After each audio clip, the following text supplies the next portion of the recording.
Well, hello, and thank you for being here for this episode of the Canmore Trust Podcast. We will be dealing throughout this episode with aspects of mental health, mental ill health, and suicide. And so your safety is paramount to us here at the Canmore Trust. If anything of today's discussion activates you or concerns you, would you please reach out? You can engage with the Canmore Trust any time of the day or night by texting Canmore, Canmore, to 85258. You can also call the Papyrus 24/7 Hope line on 0800 068 4141, or you can call Samaritans any time of the day or night on 116 123. The Canmore Trust website, www.thecanmoretrust.co.uk, has an extensive list of resources. And so anyone seeking help on well-being, mental ill health, or suicide should take a look there. We welcome you to do so. If you're struggling, please reach out. And if you're concerned about yourself or anyone else, would you please reach out? Thank you. And now it's my pleasure to turn to our guest for today. I welcome someone who's become a very close friend to the Canmore Trust Podcast, Athena McLellan. It's so nice to have you with us. Thank you. We're going to talk a lot today about various things, Athena. Yep.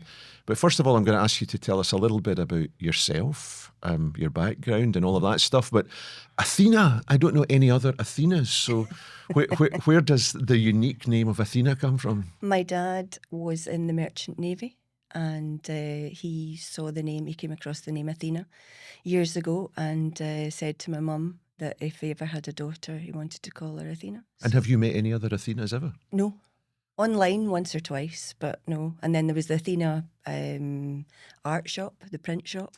Okay. But I was already an artist by that time anyway, so they copied me.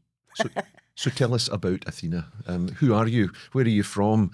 What's your background? Okay, so I grew up in Clare, in a lovely country village. I was ill a lot of the time. I spent a lot of time in hospital throughout primary school anyway, and with kidney problems. So I met a lot of lovely people there, lovely nurses, and at that time parents weren't allowed to come into the hospitals for any length of time really, other than visiting hours. So that was hard even back then, but you meet a lot of lovely, wonderful people there. And then I went to Balfron High School, and art was just my favourite thing ever. And English, I loved English as well. But I went down the art route and did art at college, and then I got a job with Tennant's, the Brewers. I was there for 8 or 9 years.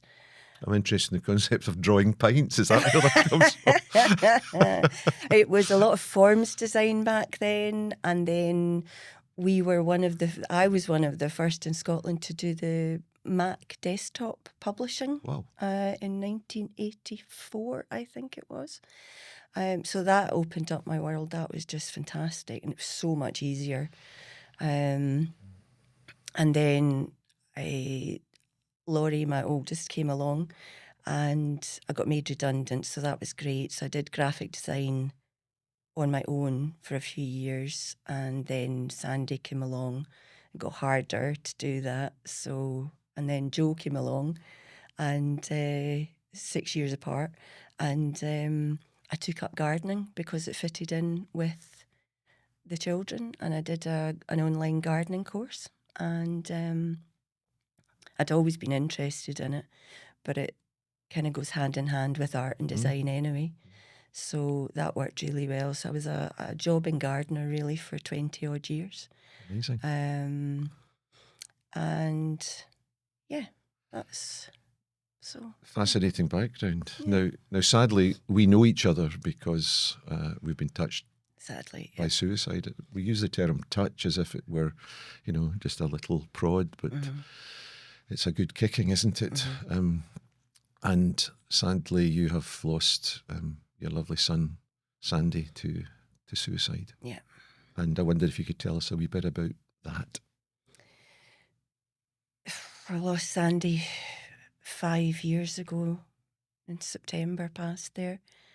I think every year it gets harder because you just miss them so much. He always struggled at school. He was neurodiverse. Never felt as though he belonged anywhere. He used to get invited to parties, especially at primary school. It's like a class party. We would buy the present, we would go, he wouldn't go in. He was so anxious even as a child. And then when he was 19, he attempted suicide and he got taken to the Royal in Glasgow. And from that day onward, he finally died when he was 28. But from when he was 19, I just wanted to keep him in the house and wrap him up and keep him warm and safe, and I couldn't do that. I just couldn't do that. It wasn't fair on him, obviously. He needed to live his life. And by that time, he's an adult, so you're limited to what you can actually do to help, which I found very, very hard. Yeah. He just was the most wonderful, kind, caring boy. Isn't that interesting? I'm just going to hold that space for a moment, because that is the story that I hear consistently, particularly from parents who've lost children. Mm-hmm. Now, I know we build our own narrative because we could never tell a story about our kids that was in any way derogatory or negative. But I think without exception, and I've now spoken to literally thousands of individuals who've been impacted by suicide, and the story that I hear is that there was kindness. Mm-hmm. Yeah, the word that I think governed most, or if not all, of the lives that have been lost has been kindness. And I wonder sometimes if there's a realization in the minds of people that they're not for this world, that somehow this world is too broken, too harsh, mm-hmm. too difficult. Yeah, I think that sometimes as well. Sandy would have really struggled with the Palestine conflict. He would really struggle with Trump being in power and all the horrible ICE things that are happening. And all he wanted to do was be with his dogs, his girlfriend, be safe, his child. He was so funny. But then I read when Robin Williams died, I read the quote that Robin Williams wanted everyone to be happy because they never wanted anyone to feel as bad as he did. Wow. And I think Sandy felt like that. He was the class clown. And all his mates, all his pals, that's the first thing you would say about him. They call him a legend, He was so funny and kind and just a lovely, lovely person. What are your thoughts about how Sandy was dealt with by mental health services and the National Health Service, and what do you think we could learn from how Sandy was cared for? I think Sandy told us that he was suicidal. He had a friend actually in Leverndale, and he never wanted to be in a place like that. And he was scared. He was scared of going to the GP to scared of being sectioned. I was prepared to section Sandy at the end. Yeah. Was he afraid of that though? He was terrified of that. Okay. So whenever I nagged and persuaded him to go to the doctors, he wouldn't tell them the truth. Okay. But you knew the truth. I knew the truth. The family knew the truth. Brother and sister knew the truth. But I persuaded our local doctor the summer that he died. I asked our doctor, who stays we stay in Stirlingshire and Sandy stayed in Glasgow. And I actually managed to get our doctor to give him an appointment. It wasn't to him, sadly. It was to another doctor who didn't see anything wrong with him. Because of how he presented. And I guess what you're saying is that Sandy had learnt the skill of pulling the wool over other people's eyes, that Very much he so. knew how to answer the questions. Yeah. And he was all front. He was all smiles and laughs and, oh, there's nothing wrong with me, I'm fine. But we knew the truth. Yeah.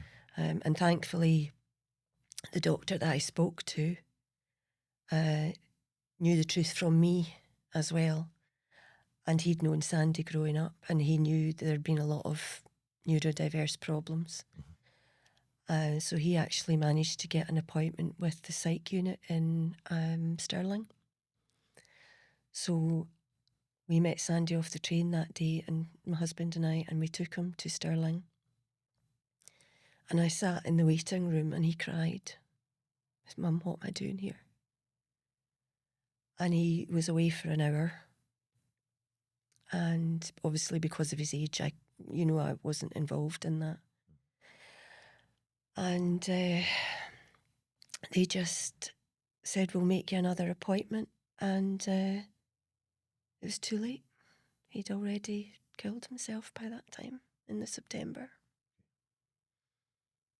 So it's too little, too late. And I think especially with neurodiverse children, they're able to mask so well. They've been masking all their life, masking how to be normal. So Sandy was able to mask his awful symptoms to other people, not to us. And I'm so glad that at least he felt he could tell us. Yeah. He could talk to us. Do you feel that Sandy had sufficient support in his neurodivergent state as he grew through life? No, absolutely not. Because we understand that someone, particularly with an undiagnosed but present neurodivergent aspect to life, is at significantly increased risk of suicidal behaviour. Some papers suggesting by a factor of ×8. Yeah. Yeah. I know all this stuff now. Didn't back then. Sandy was 28 when he died. So he was a 1992 baby. And I knew 5 days when he came out of the hospital that he wasn't right, Different. He was different, completely different. And I'm not saying, I know there's differences between siblings, but Sandy, even as a baby, he was depressed, I would say. It sounds ridiculous, but you know your own babies. And you were already an experienced mum by this point. Yep. Yep. Yeah. Yeah. So, no, I think I've spoken to this about one of my, say, clients, but one of my friends. And at the same time, when they're doing all their weight checks and their height checks, and they can say 5 words, they say, why don't they look out for these neurodiverse checks as well? It should be done as a matter of standard. Yeah. And increasingly we understand that perhaps around a quarter or more of young people in Scotland would have, if they were appropriately assessed, a neurodivergent diagnosis. Yeah. What do you think we've got to learn as a National Health Service from Sandy's death? I think we should have more psychologists involved. There should be a school psychologist. And I don't mean one that's shared with the entire council. I mean a psychologist per school. The SEND staff are fantastic and very knowledgeable, I think that would be a fantastic backup for them as well. Yeah. Because they're a bit restricted, and obviously they can advise, but things would happen much quicker if there was an actual psychologist involved as well. Thanks for sharing that. And just as we share with everyone on the Canmore Trust podcast, there is such a sense of loss and devastation. It's just awful. I mean, our lives will never be the same again. Yeah. There's always the before and after, Can I take you to the days immediately following Sandy's death? How did you cope? What did you do? I screamed a lot. Have you stopped screaming? Only because I'm medicated. You've got to laugh. I don't scream so much these days. I scream through my painting sometimes, I think, through my music. I've got quite dark music. But no, in the initial days, I went out to the woods a lot behind our house. I just needed to be outside because I felt too hemmed in. My family were incredible. I had an amazing doctor at the time. Sadly, he's retired. That was the same doctor that helped me get an appointment for Sandy. He actually came to the house to see us. Happy Sandy died on the Saturday. And he came on the Monday. He read the notes on the Monday and came out to see us immediately. And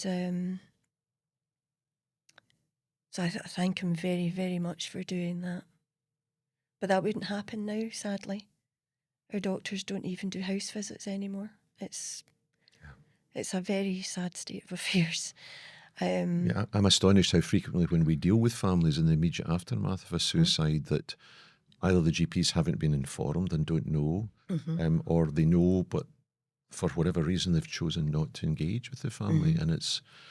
And often it would be a GP that the family didn't know anyway. So would it be of any value? Would it be of any help? And I think the continuity of care within primary care is something that we're really mourning at the moment. Yeah, definitely. Yeah. Definitely. I mean, I think we were very fortunate with our local GPs up until a couple of years ago, and now it's the same as everywhere else.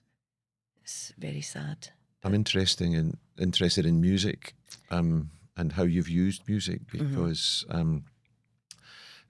music has really impacted me, and I was never a fan. I didn't know anything about classical music, but I've thrown myself into classical music. I listen to classical music a lot.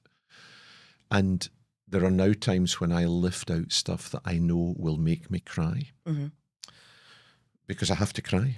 And because I've gone for too long and not cried.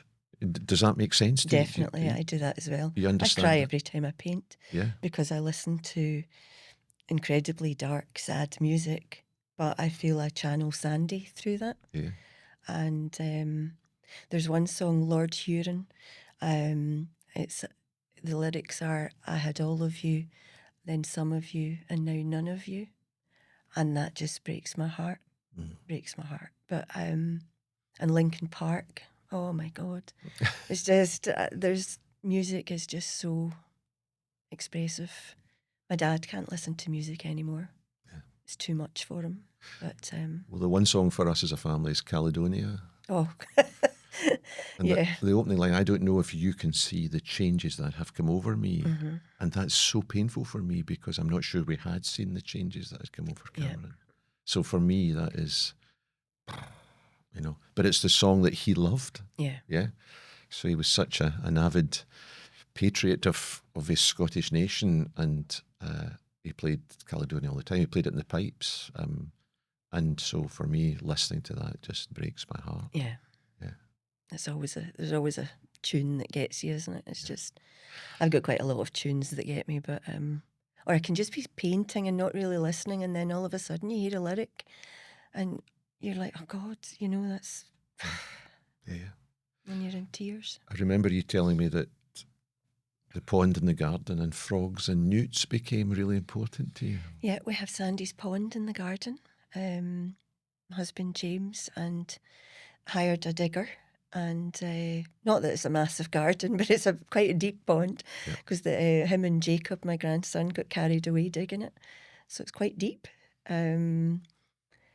So Sandy was like a Disney princess. He attracted nature and animals, and some of the photos just before he died, actually, a baby fox had come, a cub had come running up to him just behind his house, and he had the dogs there as well, but this cub came up to Sandy, and he took it in and fed it and then put it back out again, and it was amazing. And at one point he had a squirrel called Happy. He kept it in his pocket. Is that right? Yep. Yeah. Used to take it into Queen's Park and let it run about, talk to its friends. That's amazing. He was incredible. A real draw to nature.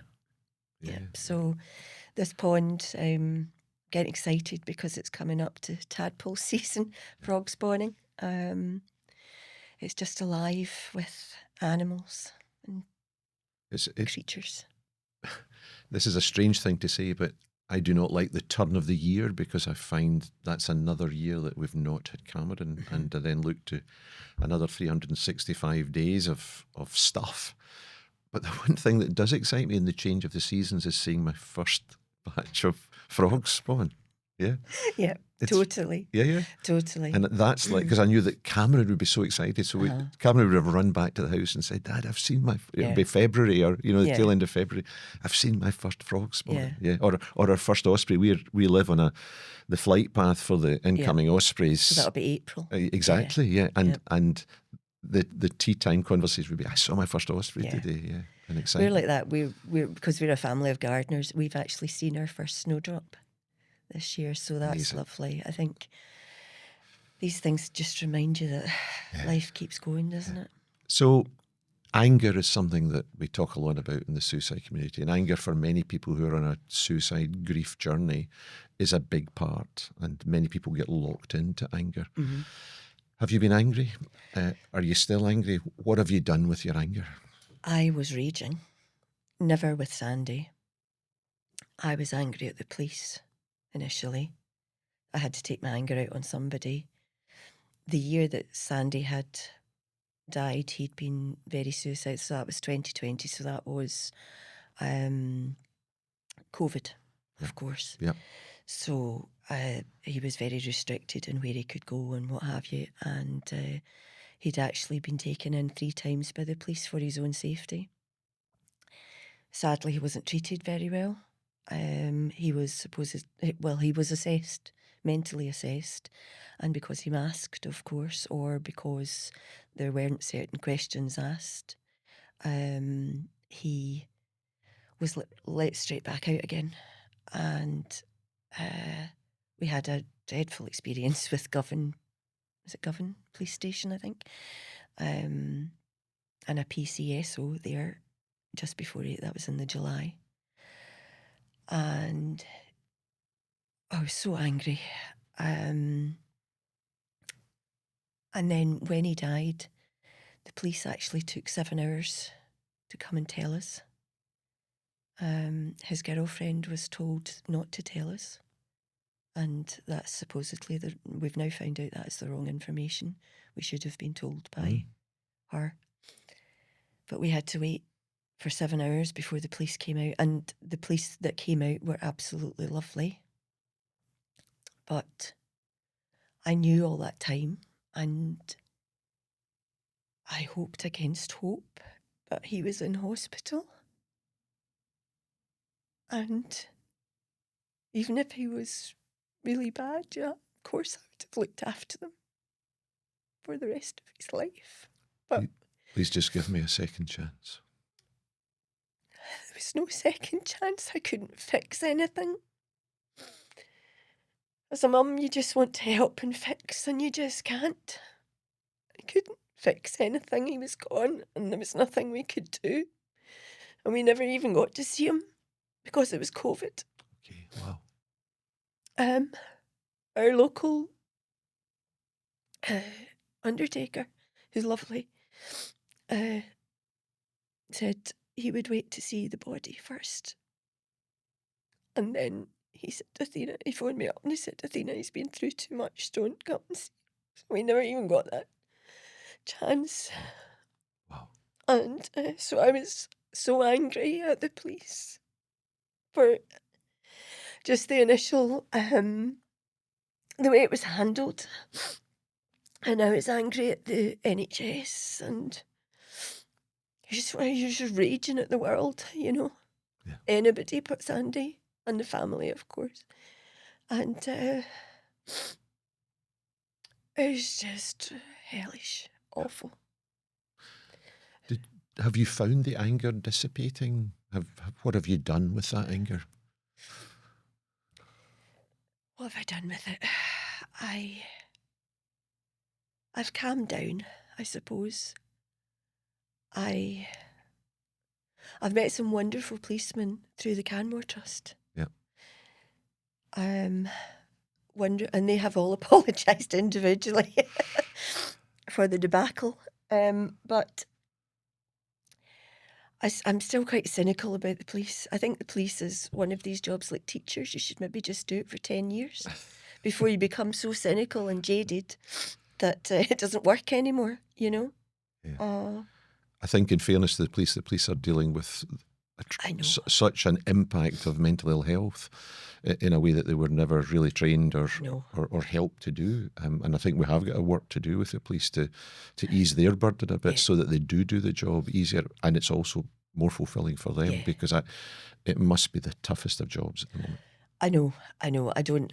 I'm not anti-police by any means at all. I mean, it must be it's a hellish job. I vaguely remember saying to the man, one of the policemen that came in and told me, he was absolutely lovely. He told me, and then I vaguely remember him sitting on the floor in front of me, holding me, and saying, "Do you realise what's happened?" And I mean, to be able to do that, it must be the worst part of the job. And how many times a week are they doing it? Yeah.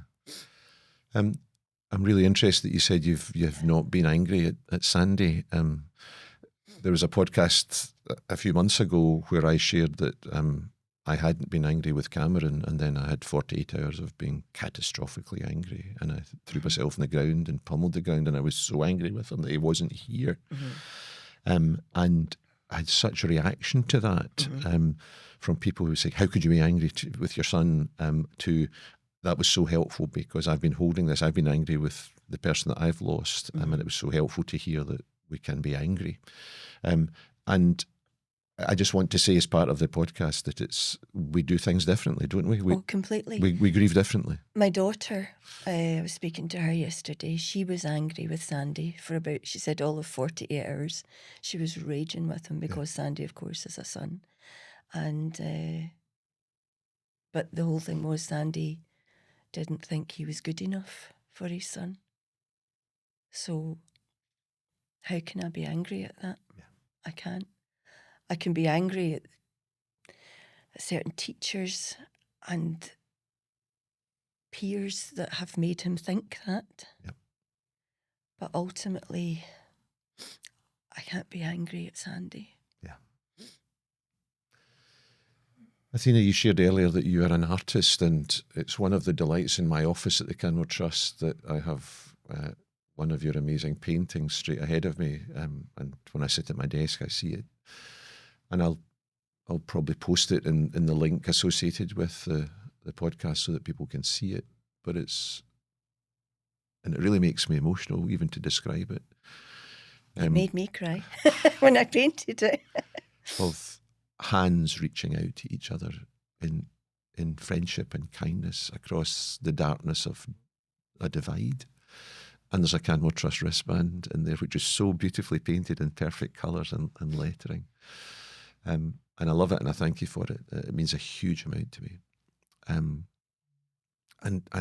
looking at it informs a lot of the decisions that we make from a strategic viewpoint within the charity. Tell me what art has done to you and for you since Sandy died. I've always painted, but after Sandy died, I couldn't paint anything. It took me a long time to get back to, well, I say a long time. One of the first times that I was left alone in the house, so that was so Sandy died in the September, and it was probably the November, December before I was left alone in the house. I waited until everybody had gone. I got my pastels out, and I got a picture of him just before he died that one of his friends had sent me, and I did a really quick pastel of him, and he just came to life in front of me. And I'm not a portrait artist. Sometimes get a likeness, sometimes don't, but my God, I got Sandy. I just felt this relief that I could still see him. He was still there. He's still inside me. He'll never be away, you know. And What have you done with that? I've made it into a wee sort of one of these tile things. Yeah. So it's hanging up in my art room for everybody to see when they come in. Yeah. Because I tell everybody, I talk to everybody about Sandy. Yeah. Nobody is getting away from it. I'm sorry. Good. If you're Good. in my house, You you're found your talking. voice. Yeah. I like it. So how do you think that art could help someone impacted by suicide or someone who is suicidal? How might we offer art? Well, I've recently started thinking about mindful art. Now, art in itself to me is a mindful experience anyway, mindful activity. I think it's so important because you can get engrossed in it. It's very easy to get engrossed in it, and it literally takes you away from thinking about anything else. Mm-hmm. When you're mark making, that you don't have to be an artist. You get all these people that say, I can't draw a straight line. Mm-hmm. You don't need to. You can make circles. You can colour Wonky lines. Wonky lines. Wonky lines are great. And there's so many different activities that you can do. You can use clay. Yeah. Clay is a wonderful thing. Yeah. Air-dried clay. Yeah. You don't need a kiln. It's a wonderful, wonderful thing to do. Just get out of yourself with art and music as well, drumming. I mean, God, if you're angry, what better thing is there to do than to be a drummer? Yeah. You know? Yeah. But I've also this week read that I subscribed to the Happyful magazine. I don't know if you've... Yeah, know of it, yeah. Yes. It's a great magazine. I read this week in that in King's College London, they did a short study. I think there was 50 people involved, and they sent half of them to some of the major art galleries to look at masters' paintings. Mm-hmm. And the other half they sent to look at the same paintings but in a lab setting. And the cortisol levels in the ones that went to the galleries, the stress hormone dropped 22% by the ones that went to the gallery. Wow. And only 8% by the ones that went Wow. to the lab. So to be in these spaces and to look at art is just takes you out of yourself. It lowers lowers your stress levels, and it's just incredible what art can do for you. So a good look at a Caravaggio is... Yes. Yeah. See what you can see. Well, maybe we should... Or even Where's Wally? It takes your mind off it. You don't have to be posh. Don't think I'm posh. It's just that Caravaggio's the only artist that I actually know anything about. Difficult question. Mm-hmm. What do you think you've learned about yourself as you've grieved your loss of Sandy? Now, that is a very difficult question, and I actually spoke to Laurie about that yesterday, my daughter, because I couldn't think. And she actually said to me, Mum, you don't realise how strong you are. But then I said to her, but I don't feel strong. It's just, as a mum, you have to be there for your other children. Yeah. But she said, but think back to those early days. And she said, even if you just made it from your bed to the couch in your dressing gown, you still took part in family life, albeit for, a wee half hour or something. Yeah. So if that's strength, then, and I'm still here, that's another. So can we just hold that for a moment, because there will be people who are listening or watching this podcast for whom that will be their take-home message, because they're also struggling with it. how am I showing any resilience or anything, but just showing up and putting one step in front of the other And for tomorrow. gradually, I have to say also I am on antidepressants. And thank you for sharing that, because that helps. That helps people who are listening Yeah. and watching. Yeah, tremendously. That helps. It And there's stops no me shame in crying. that. Can we just say that? Absolutely none. Yeah. I don't have any shame in that at all. Yeah. It helps me cope. Yeah. I still, there's been times when I've had to change it and come off things, and I'm still a blubbering wreck, and I can't really cope with day-to-day life, but antidepressants really, really help. Yeah. If that was a difficult question, here's another difficult question. Hit me. You've already told us that Sandy had a wee boy, and he's one of your growing band of grandchildren. What would you want your grandson to know about his dad? Oh, just how lovely he was, how kind, how funny, how caring. Jacob was 7 when Sandy died, so he remembers his dad. Although he said to me last summer, I can't always remember his voice, Mum. Yep. But then we have some videos. We have some videos of him, and you can hear his lovely, deep voice. And he was silly. He loved just to be silly and make up silly wee rhymes and poems. And he would sometimes just send us a wee random video like that, and it'd just make you laugh. Or of him picking up a wee frog and making a wee rhyme about it and things, you know. He was just so lovely. And he knows the story about the man. There was a guy who was begging, I suppose, in Central Station.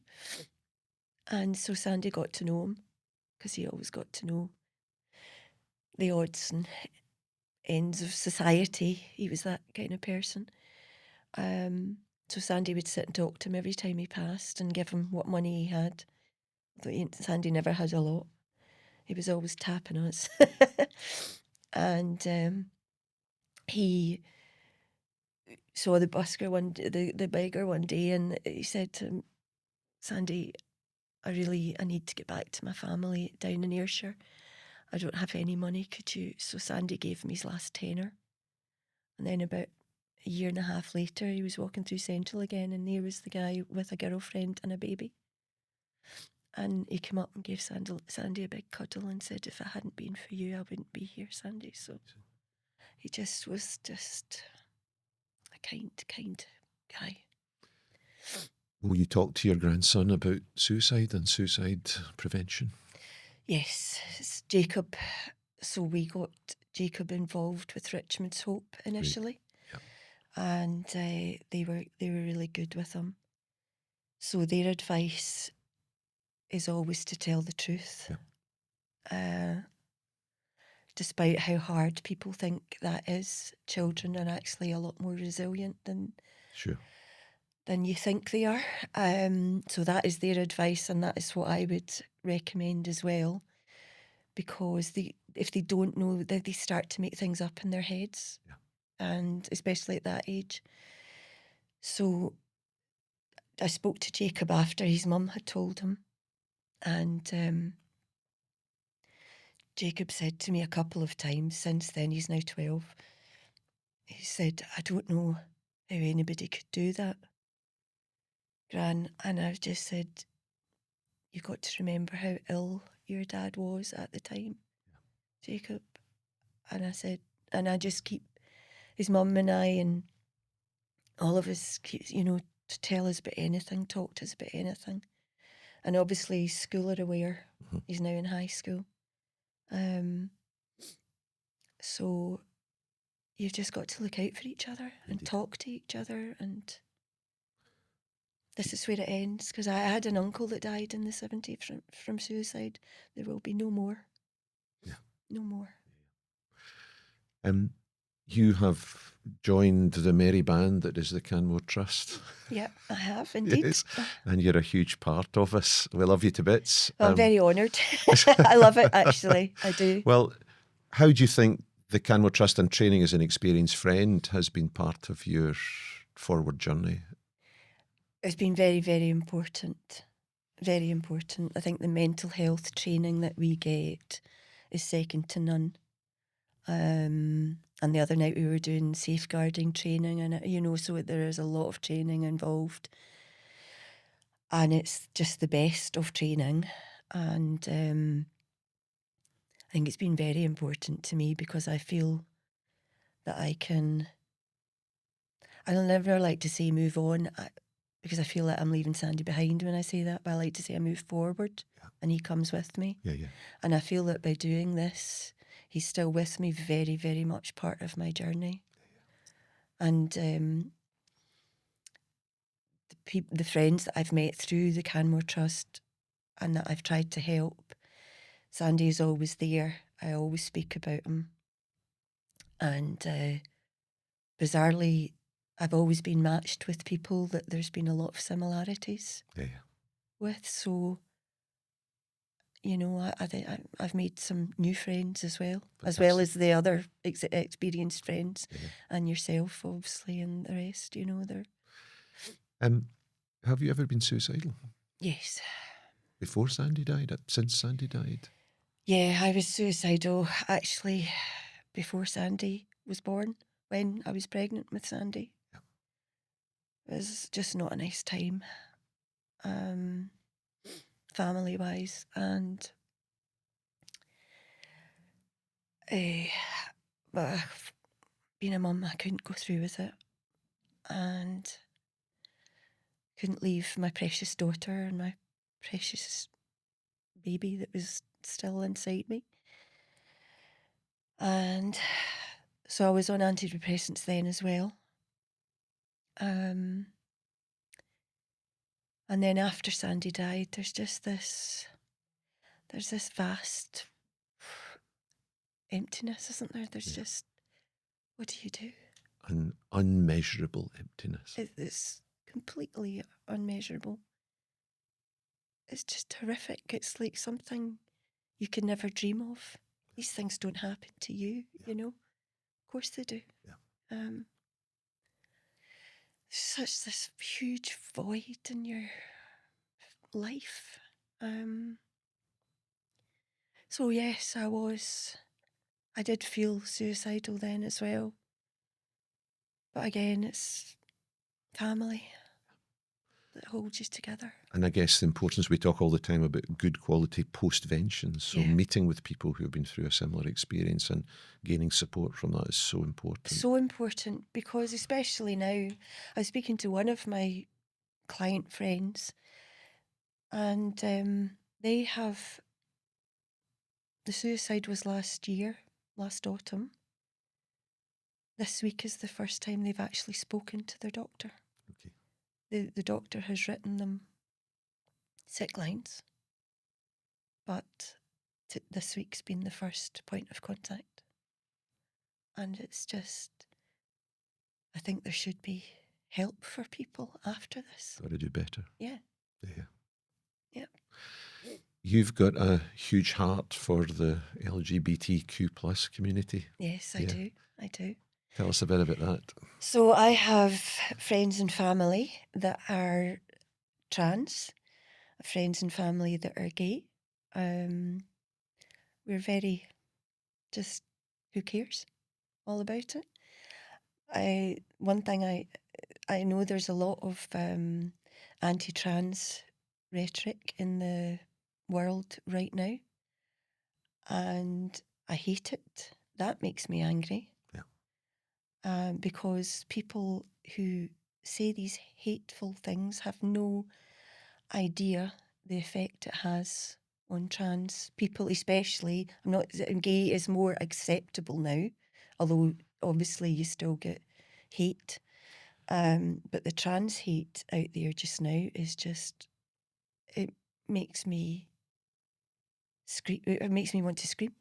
It's awful.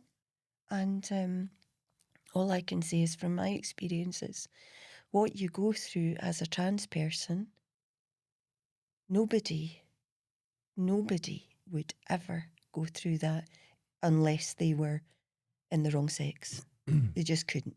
It's just horrendous what they go through, and the dysphoria, and it's awful. Yeah. And people just need to understand that. Yeah. It's interesting what you said earlier about how the world shows bias and prejudice. And I've been deeply challenged recently by a number of clients coming to Canmore through the LGBTQ plus community and having to wonder whether we have actually moved forward when I hear some of the horror stories of oppression in workplaces, and it's verbal oppression. It's just the throwaway comment, the gaslighting day after day after day, and how much that destroys individuals. Yeah, it's sickening. So I wonder if you wear a big badge across your heart which says kindness, and I wonder if we could ever reflect together as a society about how we might on a daily basis just show a random act of kindness. It doesn't have to be big. It doesn't have to be the tenor in Central Station. No. But just to say, I was thinking of you today, or I really care for you, or I'm sorry. Kindness is such an important part of saving lives. We know that. Yeah. We hear so many people saying to us, it was a stranger's comment in a lift, in a car park, in a shop that just made me think, oh, life is actually worth living. So when you get this constant social media stream of negativity and gaslighting and all of that, we need to say, no, we're not doing that. Let's do kindness. Yeah. Very much so. Yeah. So here's the challenge from Athena to our Canmore Trust podcast community is let's do a random act of kindness today and every day. And understanding. Forward. I mean, in fact, you don't even have to understand it. Just be kind. Exactly. Yeah. You don't need to prove a point today. Yeah. You don't need to win an argument today. No. Just be kind. And validate these people's feelings, you know. So the question I ask everyone in the Canmore Trust podcast is, I put a blank sheet of paper across the desk to you. Unlimited resources, unlimited budget, unlimited thinking. What would you do to bring down the numbers of suicides in the United Kingdom? That's a big question. That's everyone's answer. I love it. Almost question. Without exception, that's the first statement. Blank piece of paper and blank check. There's got to be more mental health services. There's got to be more involvement with psychologists in schools, primary schools. I'm talking about mental health. If you've got a hurty, you go to the doctor. If you're not feeling right in your head, if you're sad, you go to the bloody psychologist. You know, it's not difficult. And they're cutting and cutting and cutting these services. Forth Valley, well, my doctors, which is in Forth Valley, when Sandy died at first, there was a mental health nurse there. I think she was there twice a month. Big deal. She's now there once a month. You know, it's shocking. Yep. They're saying it's okay not to be okay, but it's obviously not okay not to be okay because there isn't. Yeah, we're not supporting people who are not okay. No, definitely not. So there just needs to be more of these services and people to be kinder as well, you know. And you shouldn't have to go on a course to learn how to be kind. Yeah. It should be inbuilt. Yeah.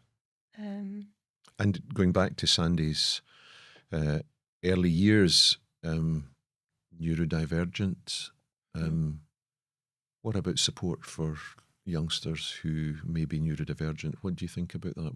Where should we go with all of that?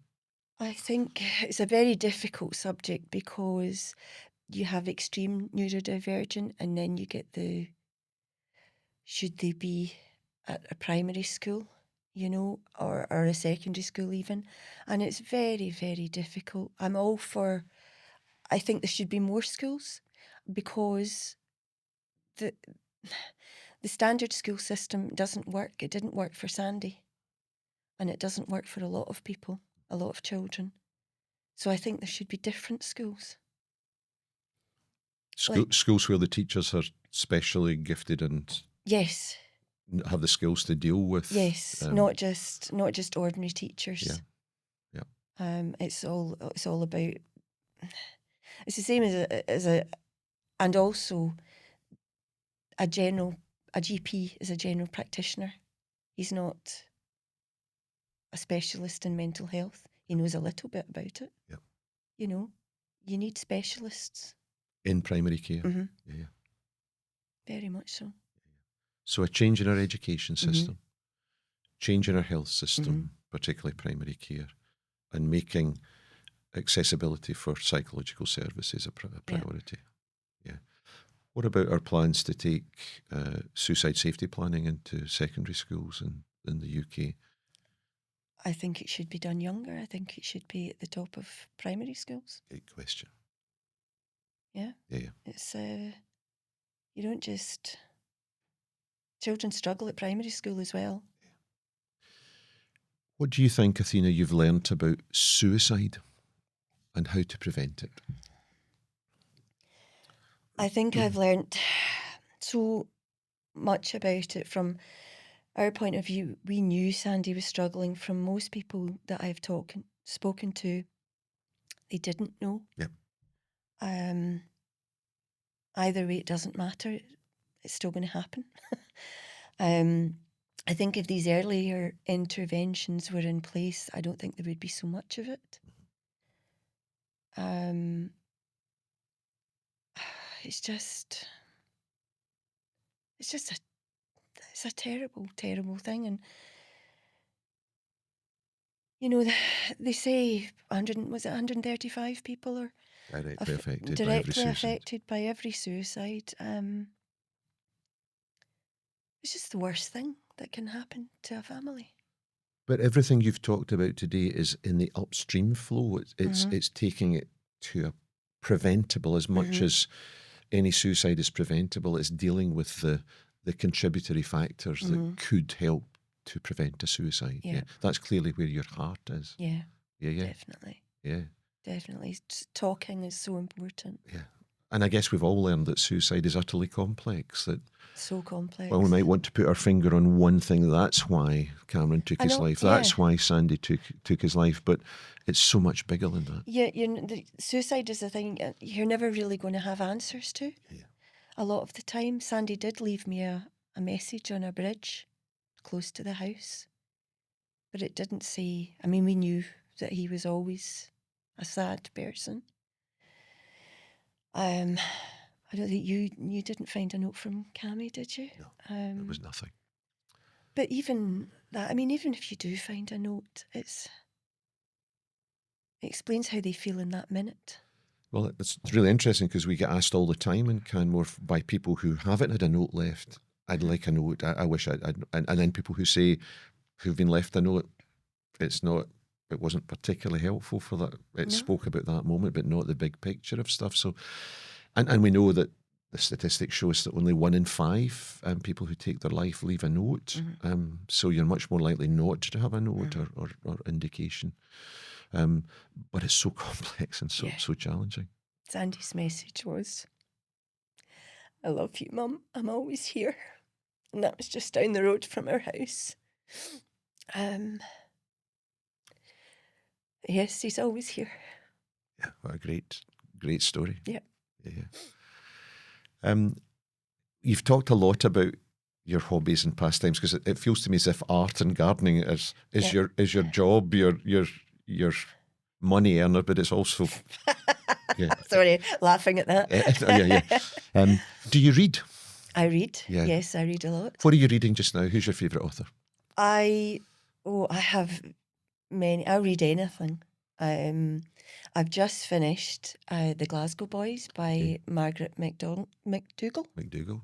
I think so. I thought that was a fantastic book. a bit of mental health stuff in that as well. Yep.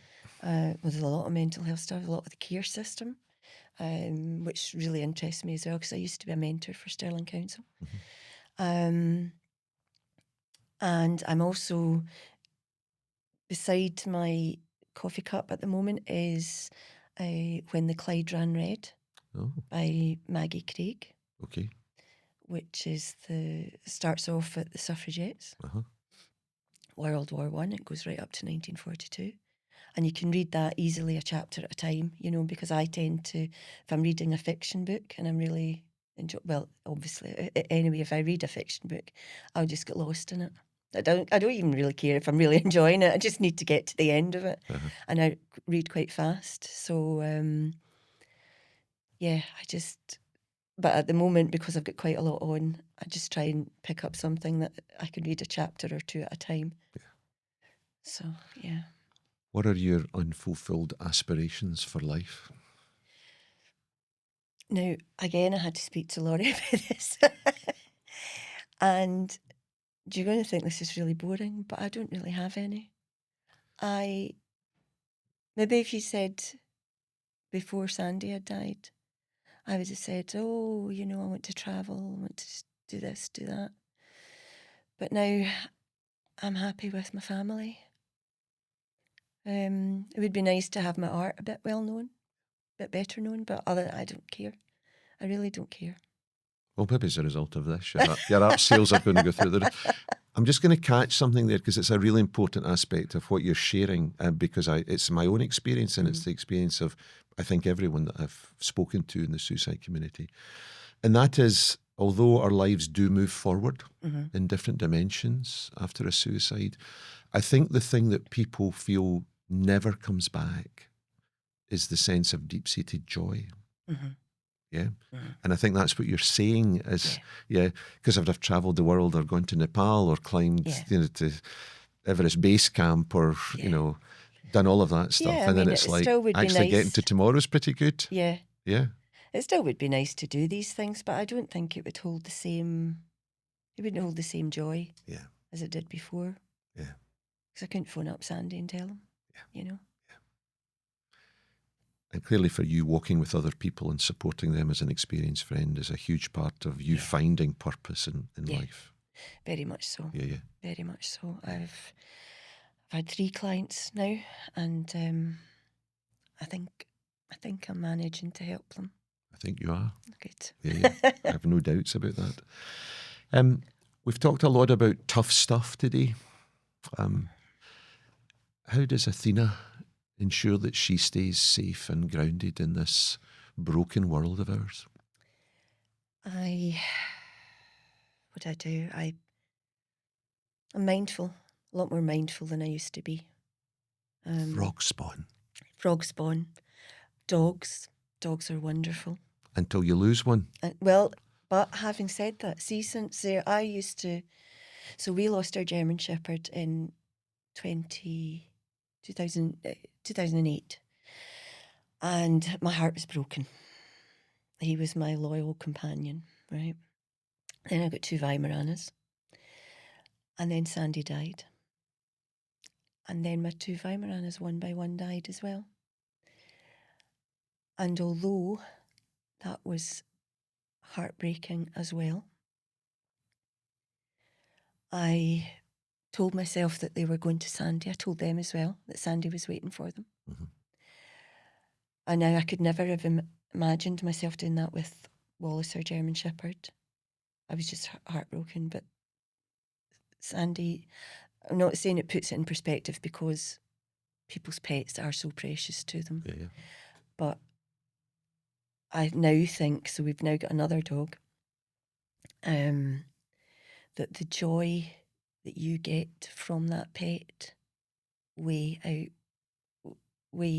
overrides the death of that pet. Yeah. They get you out. So don't hold back and get a pet. Yeah. No, get that damn pet. Yeah. Gerbil, hamster. Yeah. Yeah. My youngest has just got gerbils. I didn't know people did gerbils these days. They were a big thing when I was a kid. But, yeah, him and his partner, they're too early for children, so they've got gerbils. Brilliant. Gotta love a gerbil. Yeah, Got to love a gerbil. Yeah, fantastic. Okay, so being in the moment for you, being mindful is really helpful in allowing you to stay safe. Yeah. Yeah.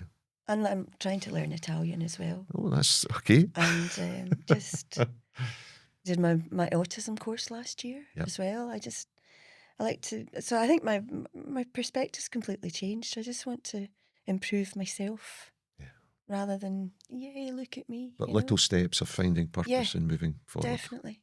Yeah. So, final question. You'll be glad to hear. Thanks for sharing so much of what you've shared. Final question is, if someone is listening or watching this podcast today and they are suicidal, what would you, Athena, like to say to that person? First of all, I would give you a giant hug. And please don't. Reach out, talk to someone. Doesn't even have to be someone you know. I think most people are genuinely nice and kind. And please get help. The charities, even if you don't want to go to your doctor, there's the Sam H place, is it in Ingram Street? Mm-hmm. Yeah. The Nook. Yeah. There's all sorts of places, all places to phone and text, and just please, there's always something worth holding on for. Yeah. Always. Tomorrow's another day. Tomorrow is another day. Yeah. Athena, I can't thank you enough for being with us today on the Canmore Trust Podcast and for sharing so deeply and so personally. Tears, snotters, and laughter. Yeah. So can I just say thank you so much on behalf of the people who will watch and listen. Thank you, John. So grateful for you being here today. Thank you. Thank you so much. So thank you for being part of this episode of the Canmore Trust Podcast. I so hope that you benefited from hearing Athena's story and the number of comments and helpful suggestions that she made along our conversation today. As I said at the outset, your safety is paramount to us here at the Canmore Trust. So if anything of today's discussion has activated concerns within you about your own safety, would you please reach out? You can engage with the Canmore Trust through texting Canmore, Canmore, to 85258. Or you can phone the Papyrus 24/7 Hope line on 0800 068 4141. Or you can call the Samaritans at any time of the day or night on 116 123. The Canmore Trust website, www.thecanmoretrust.co.uk, has a plethora of resources for anyone seeking help on any aspect of what we've discussed today, including well-being, mental ill health or suicide. Please take a look at it. Please use it. Most importantly, if you are struggling today or in future days, please reach out. And if you're concerned about someone else, would you please reach out? Thank you for being part of this Canmore Trust podcast today, and we look forward to seeing you again on a further episode. Stay safe, stay well.